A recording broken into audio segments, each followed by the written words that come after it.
Good morning বন্ধুরা। তো দেখো আবারও চলে আসলাম আর একটা সুন্দর ভিডিও নিয়ে। হাঁড়িটা দেখেই বুঝতে পারছো, মাটির হাঁড়ি। ঠিকই বলেছ, মাটির হাঁড়ি পুড়িয়ে গাছে বেঁধে তাতেই জমা হয় শীতের সুস্বাদু রস। ঠিক বলে ধরেছো বন্ধুরা। সুন্দর একটু রসের ভিডিও নিয়ে আবারও চলে আসলাম তোমাদের সামনে। আর তোমরা যে এত এত ভালোবাসা দিচ্ছ তার জন্য সবাইকে অসংখ্য অসংখ্য ধন্যবাদ। আর রসের কালারটা দেখতে পাচ্ছ। তো এই হাঁড়ি খেজুর গাছে বেঁধে তোমার সারা রাত রেখে দেওয়া হয়, তারপরে গাছের থেকে যে রসটা সারা রাত জমা হয় সেই রসটাই সকালে খায়।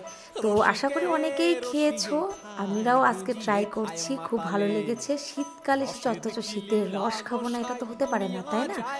তো মোটামুটি তোমাদের ওই জন্য ভাবলাম তোমাদের সাথে একটু শেয়ার করি। রস খাচ্ছি অথচ তোমাদের সাথে একটু শেয়ার করবো না, কেমন লাগে না, তাই না? তো রস নিয়ে আমরাও চলে আসলাম। দেখতেই পাচ্ছ রসের কালারটা। আর এই ঠান্ডার সকালে ঠান্ডা রস খেতে না, ও মনটাই ভরে যায়। খেতে খুব ঠান্ডা, কিন্তু খাওয়া ছাড়লে হবে না। তো বাবা সকাল সকাল বেরিয়েই রস নিয়ে চলে আসলো, এদিকে ছেঁকে সবাই মিলে খেলাম। এদিকে প্রচণ্ড ঠান্ডা লাগছে, কম্বল গায়ে দিয়ে নিয়ে তারপরে মানে খাওয়াটা মিস করাই যাবে না।